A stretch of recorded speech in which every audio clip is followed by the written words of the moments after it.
Rhea, I want you to tell me about your name.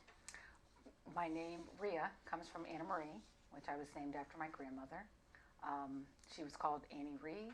They called me Rhea. When I went to Catholic schools, that was not allowed because it's not a saint's name. So therefore, I had to go by Anna, which I hated. So as I got older, Rhea just became the name that I use all the time. So I use it in business from the time when I was a hairdresser to now as a realtor. It's just the name that I go by. When and where were you born? I was born at St. Anne's Hospital in Columbus on August 3rd, 1957, yes. And I've lived in Grandview my whole life. There was a 2-year hiatus when I lived in Dublin and then back here. But sent my kids to school here. My father went to school here, so we're pretty entrenched in the community. Has the community changed very much since you were in high school? I think yes. Not always for the better. I think it's become more affluent. When I was younger, it was much, it felt like economically it was a little bit more diverse than it is now. There was a lot more blue collar, it felt. I was of a blue collar family. It was just a little bit different that way. I can tell when I go by the school and everybody's got a car in the parking lot when the parking lot was barely full when I was in school because very few kids had their own car and that kind of thing. And if they did, they shared them with siblings and that kind of stuff. So that part I think has changed a little bit since I was in school. But otherwise, obviously geographically, Bob's Record Shop's not there anymore on Grandview Avenue. And there's a couple other businesses that have come and gone, like, Dicklers and Coulters and all those kinds of things are no longer there. Having said that, though, it still has that sense of small community where there's small-owned businesses, which it's nice to see.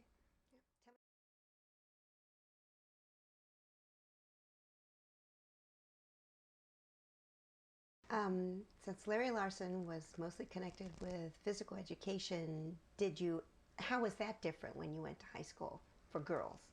Well, I would say one of the questions when I looked at some of the things that you had sent that would be prompts. It asked your favorite teacher or whatever. The one person in high school, there were a couple, and it really kind of comes to the same thing, that taught me the most was Alice Simpson, and she was there for just a few years, but she was a phys ed coach. And one of the things that she taught me was to hold myself to a higher standard, but to not allow that standard to not allow me to be down on myself if I didn't achieve those goals. But she taught me to goal set and to achieve those goals. When I was at St. Chris, of course, then not so much in gym. Like we had the president's physical fitness thing, and that was about that. But when we got here, there was more of that, and it was just an interesting thing.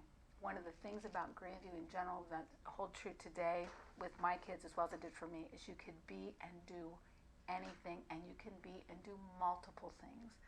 And it was true then. You could play a sport, you could sing, you could be in the band, you could be a cheerleader, you could be in theater, you could do 1,000,001 things if you wanted to, and you could do nothing if you wanted to. And that part was really great because for someone like me, it was just like great energy. You could just do whatever you wanted, and it was wonderful, and I liked that. But again, Alice Simpson was somebody that was a huge impact on me. And then the other, oddly enough, was Larry Weaver, choir director. Everybody had sort of a love-hate relationship with him because he was very intense. But one of the things he gave us that you rarely get is dedication, and he forced us at a very young age to learn what it was like to be committed to something and to be dedicated to something and how to succeed at that something. And there was a huge sense of pride in that. And people typically liken that to sports teams that are extremely successful or that kind of thing. It was the same kind of drive and ambition, but it was just simply within music.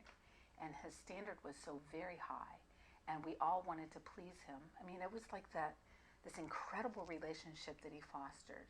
Again, some days you just hated him. He was miserable. And then other days, but at the end of the day, when we would go to these competitions and we would leave with these superior ratings, and we were such a small school, but we were so revered by what we did, the sense of pride in that. So 20 years later at my high school class reunion, they had invited the people from the choir to get up and to sing the benediction at this party or whatever. And one of the women who's now gone on to become a music teacher at a college level got up, gave us pitches, and everybody sang, and this group of people from the choir sang the song so spot on 20 years later without a missed note, a miscue, anything. And the reality was something was taught to you that you would never forget the experience that that brought. It was fabulous. It was a wonderful thing. So, yeah. So talking about activities and organizations, what things did you participate in? It'd be easier to say what I didn't do. It'd be really easier to say that. My favorite was theater. That was my favorite. I started doing it even in junior high. That's what I wanted to do when I graduated, was to be an actress. That was my favorite thing. So I loved that the most. And I played sports. I played field hockey. We did girls' sports then. It was Title IX, very new. We were not, as I had said earlier, when we played basketball, we only played half-court basketball then because, I don't know, couldn't run that far, weren't allowed, I don't know. But we didn't do that. Finally, they gave us the whole court. We battled for gym time and barely got that, and it was very, very male-dominated, but we loved the sports that we did play, and field hockey was a really big one then.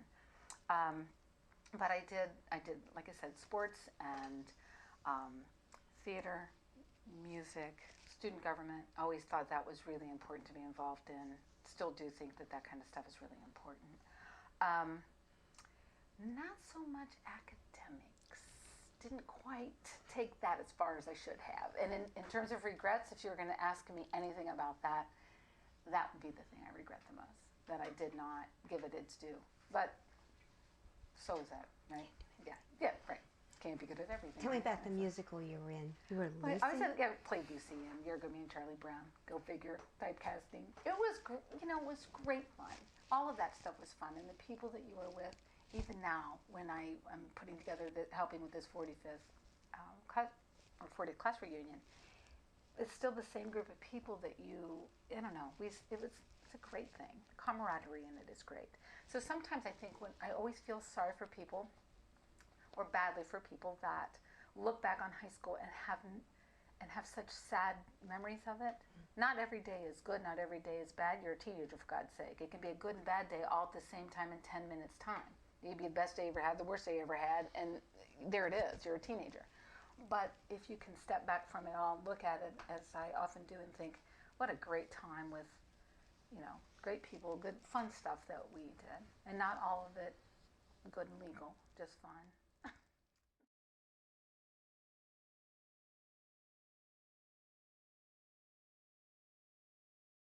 Talk about a typical day in high school, like as you'd go through it from morning until, cafeteria.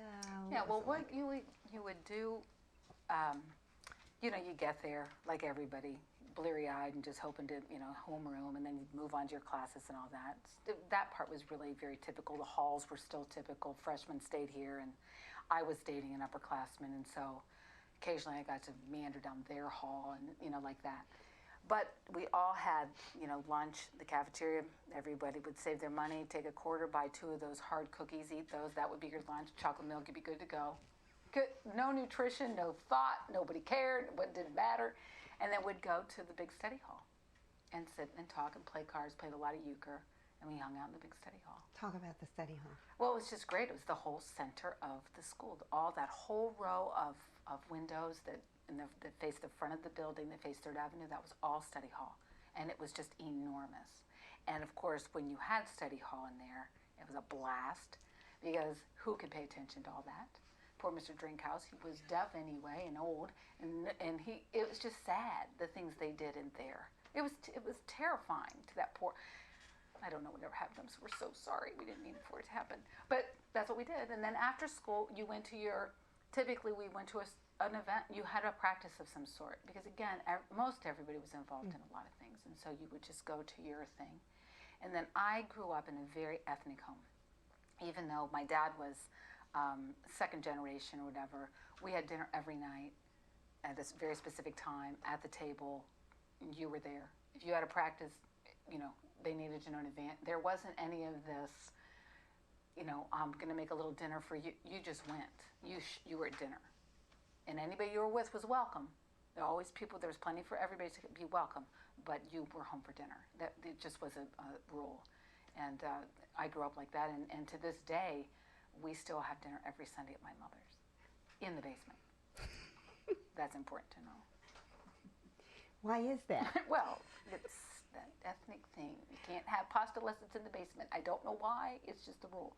But yeah, they have a full kitchen down there and the whole bit. It just is. I don't know what to say.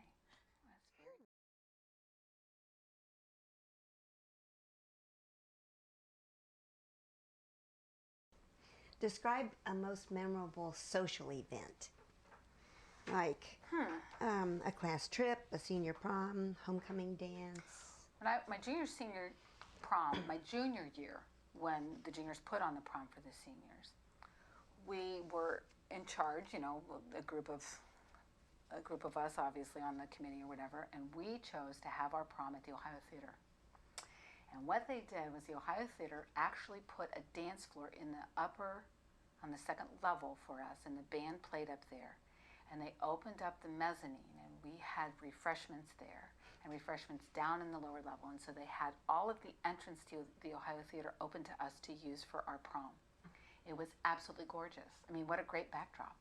And we just went, and these people were all in these gowns and all this kind of stuff. It was just wonderful. So I went to the prom that year with a guy named Jack, and he shows up at my house, and he's wearing a tuxedo, tails, with a purple shirt and a top hat and a cane. And my dad was like, what? So, and in my very dad way, he's like, I don't care when you come home. Like, it's fine, whatever. The guy was great, and unfortunately, he has since passed, but he was a lot of fun. He was a good friend of mine. I enjoyed his company a lot. We had a great time that night. Yeah. But it was a fun night. It was really kind of magical, just different than the typical thing. So I remember that being great. Let's see. I already did. Were there rules for your dress and your hair? Only that, like I said, we were allowed finally in junior high to wear pants, that being so liberating. And then my freshman year, they allowed us to wear jeans. And the next day, it was anarchy. The world was never the same.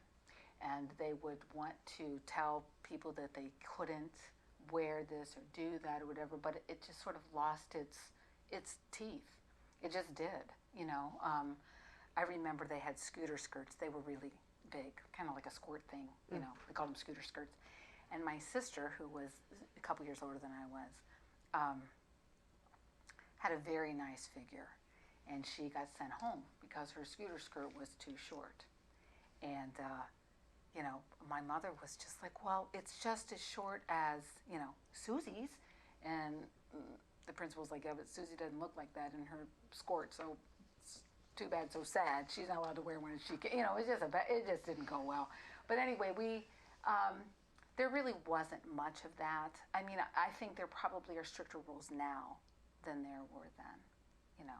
I do have some difficulty sometimes when people talk about when they reflect back on school, especially in Grandview. I think that they look back on it all the time as this sort of lovely, nostalgic, wasn't this wonderful? But it wasn't always wonderful. We were plagued with the same things that people are plagued with now. Drugs were very, very prominent in the 1970s. There were a lot of people doing a lot of pills in the 70s. There was a lot of pot being smoked and whatever. And I had two friends that I was in high school with that a year or so after high school overdosed and died of drug overdoses. And we always talk about that like it was not of that era, and yet it was very much that. And then the other thing that we had was drinking, underage drinking. I mean, there was a group of guys that I was in high school with that had T-shirts that were called, the Grandview Drinking Team or whatever, and nobody seemed to really, they obviously, they all do it now. It's just, they're a little more quiet about it, except it's on Facebook, so whatever. But I'm saying that all of that stuff was going on, sex and the drugs and the thing, it was all the same. I get, sometimes when I talk to people that are my age and they start talking about this idyllic way, I think, I was with you. I mean, I sat there. I mean, I know who you were. We were together. I don't know why. I don't know why you don't remember that. It kind of is interesting to me that they have forgotten that part of it.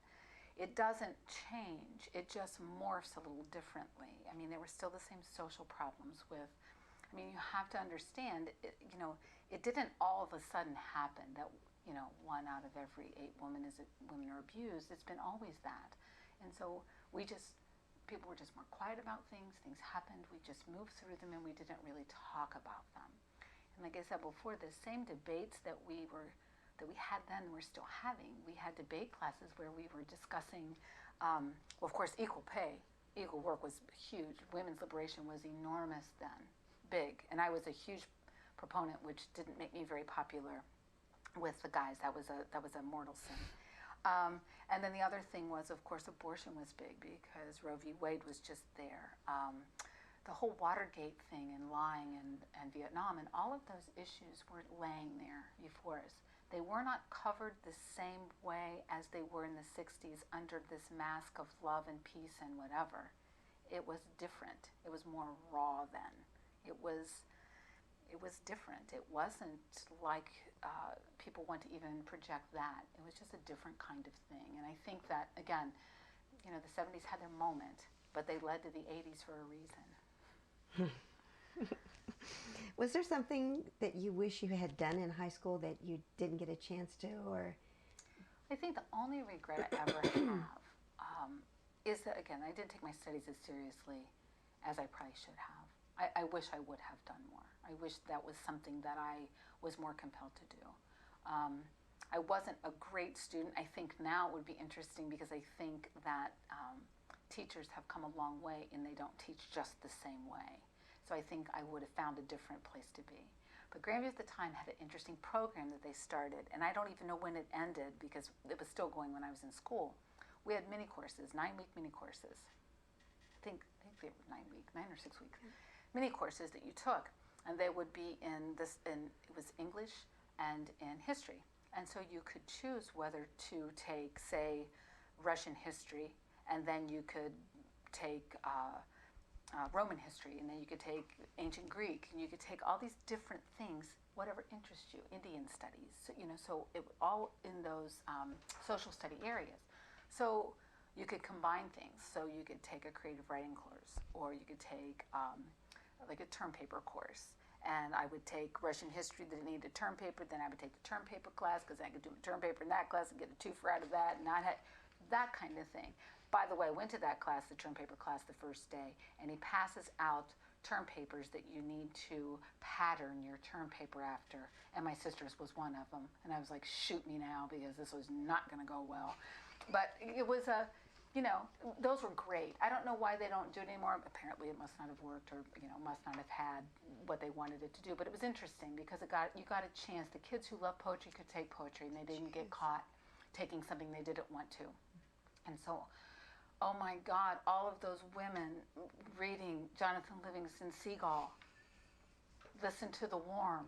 Oh, Lord, shoot me in the head, right? Oh, but anyway, yeah, like that.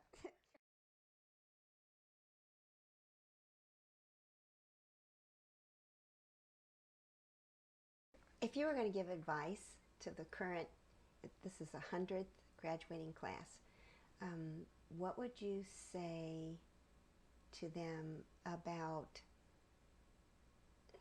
going into the future and taking what they've gotten from high school and how should they use it, or what kind of outlook should they have? Well, I think the one thing to always remember is whatever it was, and let's talk frankly, even especially the bad.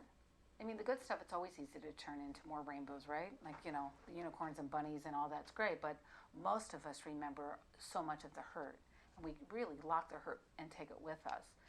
And the thing about it is, I would say to them, put that bag down. Leave that backpack behind. Don't take it with you anywhere. Drop it, leave the bag behind, and move forward from it, because whatever that was, it just was. It was behind. People have said to me, well, what do you look back? I'm like, I'm so busy looking forward, I can't worry about that. I can't change it. I can't. If people didn't like me in high school, and if I did terrible things, I'm so sorry. I I'm not being flip. I'm sorry. I didn't mean to. If I did, it was out of being just stupid and insensitive, and I'm sorry. I certainly would never have done anything I wouldn't think maliciously. And if people thought so, I'm so very sorry.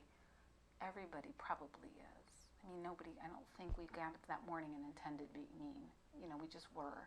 And for whatever reason, to get to the top of the heap, or however that is for you, put the bag down. Walk out here with, you take off your cap and you throw it and put the backpack down. Okay. I want to thank you for coming in and Thanks for sharing all of the things that you remember from high school. It was really great. Thank you. Thanks. You're welcome.